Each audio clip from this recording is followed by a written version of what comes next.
আসসালামু আলাইকুম সবাইকে। অবাধ্য প্রণয় গল্পের 40 নাম্বার পার্ট। তো বেশি কথা না বলে চলুন গল্প শুরু করা যাক। রাইসার বাবা তাশফিক শিকদার, তার জন্মদাত্রী মা রোহিণী শিকদার। সময়টা তখন যখন রাইসার মা প্রেগনেন্ট ছিল। তিনি একজন শিক্ষিকা ছিলেন। স্কুলে তার অবশ্যই আরও শিক্ষক ছিলেন, তার মধ্যে একজন তার বন্ধু। সবকিছু তখন ভালোই চলছিল। ডেলিভারির সময় হলো, কিন্তু দুর্ভাগ্যের বিষয় তিনি বেঁচে রইলেন না। সন্তানের মুখ দেখার মতো সৌভাগ্যও হয়নি। তার শরীর প্রচুর দুর্বল থাকায় রাইসা হওয়ার পরই অক্সিজেন মাস্ক লাগানো হয়। কিন্তু রাইসা যে দাদি, সে কখনো রাইসার মাকে সহ্য করতে পারতো না, কেননা রাইসার বাবা ভালোবেসে রাইসার মাকে বিয়ে করেছিলেন। বৃদ্ধা পূর্ব থেকেই তার বোনের মেয়ের সাথে ছেলের বিয়ে দিতে চেয়েছেন, কিন্তু সেই কথা অমান্য করায় রাইসার বাবার আড়ালে রাইসার মায়ের সাথে অনেক অন্যায় অত্যাচারও করত। প্রেগনেন্ট অবস্থায় কোনো রকম ফলমূল খেতে দিত না। ফলমূল রাইসার বাবা আনে, কিন্তু খেতে দেওয়া হয় না। রাইসার বাবাও এত খোঁজখবর রাখতেন না তার চোখের আড়ালে কি হতো। দুর্ভাগ্যবশত রাইসার জন্মের আগে থেকে শুরু হয় তার আরো গভীর পরিকল্পনা। যখন প্রেগনেন্ট অবস্থায় তাকে স্কুলে পড়াতে যেতে বারণ করেছিলেন, তখন রোহিণী শিকদার জোর করেই যেতেন। এই বিষয়টার ফায়দা উঠিয়েছেন তাশফিকের মা। এই সময়টা তার ছেলের কানে রোহিণীর বিরুদ্ধে বিষ ঢালতেন। ভালোবাসার মানুষের বিরুদ্ধে এসব শুনতে প্রায় পাগল হয়ে যাচ্ছিলেন তিনি। পুরুষ মানুষ তো জন্মদাত্রীকে বিশ্বাস করবে নাকি সহধর্মিনী? এভাবে চলতে থাকতে থাকতে একসময় তার মনেও সন্দেহ জাগে। একদিন স্কুলে নিতে গিয়ে দেখে রোহিণী শিকদার আর তার বন্ধু একসাথে হেঁটে আসছে। তারপর থেকে তিনি মায়ের কথার গুরুত্ব দিলেন। রোহিণীর সাথে দূরত্ব বাড়তে থাকেন। হাসপাতালের কেবিনে যখন তাদের ফুটফুটে চাঁদের আলোর মতো ঝলমলে সমুদ্রের জলের মতো স্বচ্ছ এক কন্যা সন্তানের জন্ম হয়, তখন নাতি না হওয়ায় বেজার এবং ছেলের মন আরো বিষিয়ে দিলেন। মারা যাওয়ার পর যদিও তাশফিকের মনটা নরম হয়েছে। ভালোবাসার মানুষের মৃত্যু কতটা ভয়ঙ্কর পুরুষের কাছে, এটা যার হয় সেই বুঝে। স্ত্রীর পাশে বসে হাত ধরে কান্নাকাটি করছিল, এমন সময় তার মা উপস্থিত হয়। একটা নার্স তার সন্তানকেও তাদের হাতে তুলে দেন। তাশফিক শিকদার রাইসাকে কুলে নিয়ে তৎক্ষণাৎ তার মা বললেন, এই মেয়েকে কোনোভাবে আমার ঘরে উঠাবি না। আমি তোর অনেক কথা শুনেছি, তোর জন্য এতদিন চুপ ছিলাম। জানি না ওই ছেলের সাথে তোর বউয়ের কি সম্পর্ক। দেখ মাইয়াটা কেমন ধবধবে বিদেশির মতো দেখা যাচ্ছে। তোর মতো গায়ের রং তো পাইনি। বৌমার এই বন্ধু তো এরকম সাদা। গিয়া দেখ বৌমার তারই সাথে সম্পর্ক ছিল, এই মাইয়া তারই হবে। তাশফিক কিছুটা রেগে গিয়ে বলল, মা তুমি এসব কি বলছো? তার মা বলল, কেন, খুব অসম্ভব? এই পাপের জন্যই তো সন্তান জন্ম দিতে গিয়ে মারা গেল।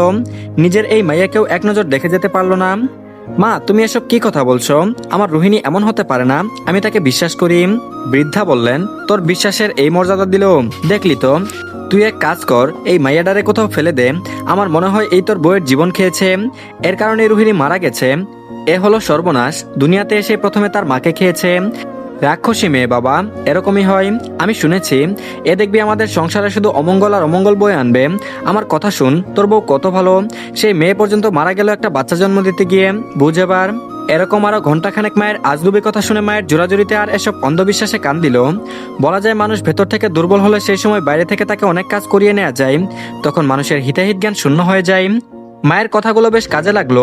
তিনি খুবই দুঃখে সেই বাচ্চা কোনো হাসপাতালে একটা ঝুড়িতে ফেলে দিলেন, কিন্তু একজন নার্স দেখে তৎক্ষণাৎ বড় ডাক্তার ডেকে বিষয়টা বললেন আর বাচ্চাটাকে পুনরায় তাদের হাতে তুলে দিতে বললেন, যেন বাচ্চাটার কোনো ক্ষতি না হয়।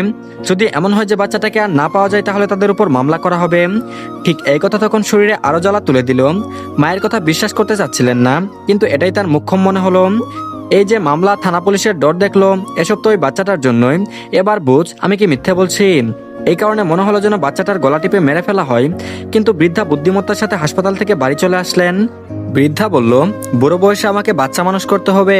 এই বয়সে আমি কোথায় ছেলে বউয়ের থেকে সেবা নিব? সেটা না হয়ে আমাকে এক নরপিশাচ বাচ্চা দিয়ে গেল, সারাদিন শুধু মেয়ে মেয়ে করে আমার জীবন অতিষ্ঠ করে ফেললো। তুই হয় একটা বিয়ে করবি, নয়তো আমি বাড়ি ছেড়ে ছুড়ে চলে যাব। তাশফিক শিকদার বলেছিলেন, মা আমি বিয়ে করতে চাই না, আর কেই বা আমাকে বিয়ে করবে? কথাটা বেশ হতাশায় ভুগেই বললেন, কিন্তু তার মা ভেতরে ভেতরে খুশিতে লাফাচ্ছিলেন। কেননা তাশফিক বিয়ে করার পরে তার বোনের মেয়ে নাবিলারও বিয়ে দেন তার মা। মেয়েকে আর বোনের আশায় কতই রাখবেন, কিন্তু 1 মাস হয়েছে নাবিলা একটা মেয়ে সহ বাড়িতে এসে আছে। পরে 2 বোন যুক্তি করে নাবিলার ডিভোর্স করায় আর তাশফিকের সাথে বিয়ে দিয়ে দেয়। নাবিলার মেয়ে সানজিদা। বৃদ্ধা ছেলেকে অনেক বুঝিয়ে বিয়ে দেন। এভাবেই 2 খালা ভাতিজি থেকে বউ শাশুড়ি হয়ে যায়।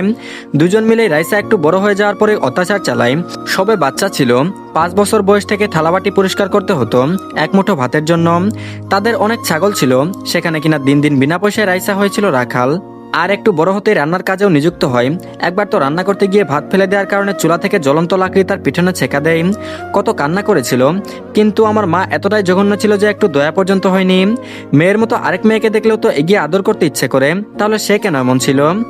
আমি অনেক কষ্টে রাইসাকে স্কুলে ভর্তি করানোর জন্য আবদার করি, বলতে গেলে এক প্রকার জেদ ধরেছিলাম, তাই মা বাধ্য হয়ে ভর্তি করালো। যেহেতু গ্রামের সরকারি স্কুল, কোনো ফিস দিতে হয় না, বরং 3 মাস পর পর উপবৃত্তি পাওয়া যায়। মা মূলত সেই টাকার জন্যই রাইসাকে ভর্তি করালো। একবার হলো কি, মা বলেছিল জমিতে আলু লাগানো আছে, সেগুলোতে লাইন কেটে পানি দিতে। অবশ্য গ্রামের মেয়েরাও এসব কাজ করতো, কিন্তু রাইসা ছোট ছিল, যার কারণে লাইন রেখে দেওয়ার পরও ভুল করে অন্য এক লাইন কেটে যায়, যার কারণে পুরো পানি জমিতেই চলে যায়। এসব দেখে রেগে সেখানেই মারতে লাগলেন। রাইসা কাদামাটির সাথে লেপ্টে ছিল, তবুও মায়ের কোনো বিবেকবোধ কাজ করেনি, বরং হাতে থাকা কোদালের পেছন দিয়ে জুড়ে একটা বাড়ি দিল। সাথে সাথে পুরো বিলে শুধু রাইসার হাহাকারে চিৎকারে প্রতিধ্বনিত হতে লাগলো। আঘাত এতই ছিল যে পা একেবারে ভেঙে গিয়েছিল। দুর্ভাগ্য যে আবার সে একই পা ভেঙে গেল। হেলাফেলা করে আমি কান্নাকাটি করেও যা একটু চিকিৎসা দেওয়াতে পেরেছিলাম, এভাবেই সুস্থ হলো। তবে অনেক দিন লাগলো। একদিন বাবার পাঞ্জাবি সেলাই খুলে যায়, সেটা সেলাই দিতে বলল। অবশ্য রাইসা জানতো না সেলাই কিভাবে করতে হয়, তবুও তিনি 2-3 বার দেখিয়ে দিয়ে চলে গেলেন। কিন্তু সেলাই রাইসাকে করতে হবে কথাটা ছিল এমন। বেশ কয়েকবার সেলাই করে আবার সুতো খুলতে হয়েছে, ঠিকভাবে না হওয়ার কারণে। এভাবে বারবার সেলাই খুলতে খুলতে পাঞ্জাবিটা একটু ছিদ্র হয়ে গেল। ভয়ে রাইসার হাত ভীষণভাবে কাঁপছিল। এই বুঝি এর সাজাও তাকে পেতে হবে কত ভয়ঙ্করভাবে। নাবিলা বেগম এগিয়ে এসে রাইসার ডান হাত আলতো করে ধরলেন, আর রাইসার ভেতরখানা শুকিয়ে যাচ্ছে। কি হলো, ভয় পাচ্ছিস কেন? কাপড় যাই হোক, ভাগ্য তোর হাতে সুচ ফোটেনি। কাপড় তো কত আসবে যাবে, ভয় পাস না, আমি আছি তো। সাথে সাথে রাইসার হৃদয় বিদারক আর্তনাদ ভেসে এলো। আসলে তিনি এক হাতে সুচ নিয়ে কথাগুলো বলতে বলতে রাইসার তর্জনীর মাথায় সূক্ষ্মভাবে সেই সুচ গেঁথে দিয়েছেন। রাইসা কাঁদতে কাঁদতে নিজের আঙ্গুলের দিকে তাকিয়ে অজ্ঞান হয়ে গেল। সুচ একেবারে এফুর ওফুর হয়ে আছে, যা দেখে সহ্য করতে না পেরে জ্ঞান হারিয়ে ফেলল। সামান্য ভুল হলে আঙিনার মাঝে করা রোদে গরমে দাঁড়িয়ে থাকতো, ততক্ষণ দাঁড়িয়ে থাকতো যতক্ষণ জ্ঞান থাকতো। এভাবেই তার উপর একের পর এক অত্যাচার করে, তবুও মায়া হয় না।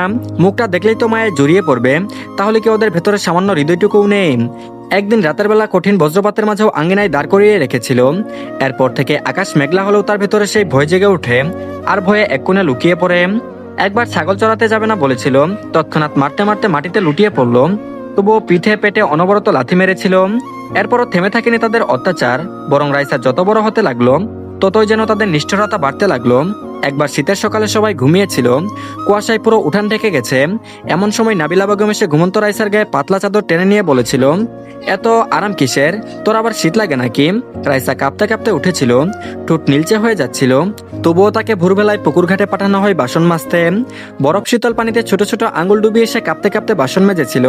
হাত দুটো এতটাই অবশ হয়ে গিয়েছিল যে একটা থালা ফসকে পড়ে ভেঙে যায়, আর ভাবতেই শুরু হয়ে যায় আরেক দফা অত্যাচার। সেই ভাঙা থালার দাম যেন তার ছোট্ট শরীর দিয়ে আদায় করা হয়েছিল। একবার ঈদের আগের দিন বাড়িতে অনেক রান্নাবান্না হচ্ছিল, সবাই নতুন কাপড় নিয়ে ব্যস্ত, আনন্দে ব্যস্ত। শুধু রাইসার ভাগ্যে ছিল রান্নাঘরের ধোয়া আর কাজের পাহাড়। সকাল থেকে এক ফোঁটা ভালো কিছু খেতেও পায়নি, তবুও সেমাই ভাজা, পেঁয়াজ কাটা, মশলা বাটা সবই করতে হয়েছে। রান্নাঘরের এক কোনায় বসে যখন সে ক্ষুধায় পেট চেপে চুপচাপ ছিল, তখন গরম সেমাইয়ের হাড়ির দিকে একবার তাকিয়েছিল মাত্র। সেই তাকানো তার অপরাধ হয়ে দাঁড়ায়। নাবিলা বেগম চোখ রাঙিয়ে বলেছিল, লোভী চোখে তাকাস কেন, তোর জন্য এসব রান্না হয়নি। নবাবের মেয়ের চোখ কি নজর সামলা, নয়তো গরম শিক তোর চোখের ভিতর ঢুকিয়ে নজর তুলে দিব চিরদিনের জন্য। এরপর ইচ্ছে করে তার সামনে সানজিদার হাতে ভালো ভালো খাবার তুলে দেওয়া হয়, আর রাইসাকে দেওয়া হয় আগের দিনের বাসি ভাত, তাও এমনভাবে ছুড়ে দেন যেন সে মানুষ না, ঘরের কোনো পশু। সেদিন ক্ষুধার চেয়েও বেশি কষ্ট হয়েছিল অপমানে। গ্রামের এক আত্মীয় বাড়িতে এসেছিল, তারা রাইসাকে দেখে বলেছিল, মেয়েটা তো দেখতে খুব মিষ্টি, কেমন শুকিয়ে গেছে কেন? এটুকু মায়ের কথাই যেন বিষ হয়ে গিয়েছিল নাবিলা আর শাশুড়ির কাছে। অতিথির সামনে তারা মিথ্যা হাসি দিয়ে বলেছিল, ও তো কিছুই খেতে চায় না, কত আদর করি শুনে না, খাবার দিয়ে বসিয়ে রাখি তবুও খেতে চায় না। কিন্তু লোকজন চলে যেতেই দরজা বন্ধ করে শুরু হয় হিসাব চুকানো। আসল পরিচয় বেরিয়ে আসে, বাইরের লোকের সামনে আমাদের বদনাম করবি, ইচ্ছে করে শুকনামুখ করে দাঁড়াস তাই না, যাতে লোকে ভালো মন্দ বলতে পারে আমাদের। আমরা তোকে কেমন রেখেছি সেটা সবাইকে জানাতে চাস তাই তো? রাইসা কিছুই বুঝে উঠতে পারেনি, সে তো কিছুই বলেনি, তবুও সেদিন তাকে সারাদিন না খাইয়ে রাখা হয়েছিল। রাতে যখন ক্ষুধায় মাথা ঘুরছিল, তখন কোনো খাবারও দেওয়া হয়নি। একবার রাইসা খুব জ্বর এসেছিল, শরীর পুড়ে যাচ্ছিল, তার সামনে দাঁড়ালেই জ্বরের উত্তাপ বিপরীত মানুষকে লাগবে, বোঝা যাচ্ছিল সে ভীষণ অসুস্থ। তবুও নাবিলা বেগম বলেছিল, নাটক করছে, কাজ না করার ধান্দা, কেমন করে তুই না কাজ করিস আমিও দেখি। খাবার গিলতে হবে না, নাকি না খেয়ে জীবন পার হবে, কয়দিন না খেয়ে থাকতে পারিস আমিও দেখি। সেদিনও তাকে উঠান ঝাড়ু দিতে হয়, ছাগলকে ঘাস দিতে হয়, রান্নাঘরে পানি তুলতে হয়। জ্বরের ঘরে দুলতে দুলতে সে সব কাজ করেছিল। পেট চালাতে মানুষ কত কি করে। এমন সময় মাথা ঘুরে কলসি সহ পড়ে যায়, পানি মাটিতে ছড়িয়ে পড়ে, আর সেই পানির চেয়ে বেশি ছড়িয়ে পড়ে তার উপর গালাগালার মারধর। অসুস্থ শরীর নিয়ে সেদিনও রাতে সে কাঁথা ছাড়াই পড়েছিল। কেউ একবার জিজ্ঞেসও করেনি, তোর কেমন লাগছে, ওষুধ এনে দিব? কিন্তু সানজিদা ঘরের থেকে লুকিয়ে লুকিয়ে ওষুধ এনে খাইয়েছিল। তখন সানজিদাও তেমন বড় ছিল না, রাইসার থেকে মাত্র 3-4 বছরের বড়। আরেকদিন স্কুল থেকে ফিরে সে খুব খুশি ছিল, কারণ শিক্ষক তাকে ক্লাসে একটা প্রশ্নের উত্তর দেওয়ার জন্য বাহবা দিয়েছিল। ছোট্ট এই বুকের মতো প্রথমবারের মতো একটু ভালো লাগা জন্মেছিল। সে ভেবেছিল বাড়িতে এসে বাবাকে বলবে, কিন্তু বাড়ি ঢুকতেই তাকে বলা হয়, এত দেরি করছিস কেন, স্কুলে পড়তে যাস নাকি ঢং করতে যাস? তার ব্যাগ ছুঁড়ে ফেলে দেওয়া হয়, খাতা পেন্সিল উঠানে ছড়িয়ে পড়ে। তারপর আবারও বলেছিল, মেয়ে মানুষের এত পড়ালেখা শিখে কি হবে, শেষে মাথায় উঠবে। এক সানজিদার জেদের জন্য এই ঝামেলাটাকে শিক্ষিত করতে হচ্ছে। এই সময় আমার হাতের পাশের কত কাজ হতো। সেদিন রাইসা মাটিতে বসে বসে এক এক করে নিজের খাতা কুড়িয়েছিল। খাতার পাতায় ধুলো লেগেছিল, কিন্তু তার চোখের জলে পাতাগুলো আরো বেশি ভিজে গিয়েছিল। একবার উপবৃত্তির টাকা স্কুল থেকে এলো। রাইসা বুঝতো না টাকা মানে কি, কিন্তু সে জানতো এই টাকা এলে বাড়িতে কিছুদিন অন্তত তার স্কুলে যাওয়া বন্ধ হবে না। দিনকে দিন তার উপর কাজের চাপ আরো বেড়ে যায়। স্কুলে যাওয়ার আগেও কাজ, ফিরে এসেও কাজ, রাতেও কাজ। বই খুলে বসার সময়টুকু যেন তার জন্য বিলাসিতা ছিল। হোমওয়ার্ক করতে করতে একটু দেরি হয়, কোনো কাজ করছে না বলে নাবিলা বেগম খাতা কেড়ে নিয়ে চুলোর পাশে ফেলে দিয়েছিলেন। পাতার এক কোণা আগুনে পুড়ে গিয়েছিল। রাইসা ছুটে গিয়ে সেটা বাঁচাতে গিয়ে নিজের হাত কিছুটা পুড়িয়ে ফেলে। তবুও খাতাটা সে বুকের সাথে জড়িয়ে রেখেছিল, কারণ এই খাতাটা ছিল তার দমবন্ধ পৃথিবীতে বাঁচার একমাত্র ছোট্ট জানালা। সেখানে একটা ছবি এঁকেছিল, সেই ছবির নিচে বড় বড় অক্ষরে লিখেছিল, আমার মা। তো ধন্যবাদ সবাইকে, এই পার্টটি এই পর্যন্তই। পরবর্তী পার্টও দিয়ে দেওয়া হয়েছে, সবাই দেখে নেবেন। আর সবাই অবশ্যই চ্যানেলটিকে সাবস্ক্রাইব করে দিন, আর ভিডিওতে অবশ্যই লাইক দিন। তো ভালো থাকবেন সবাই, আল্লাহ হাফেজ।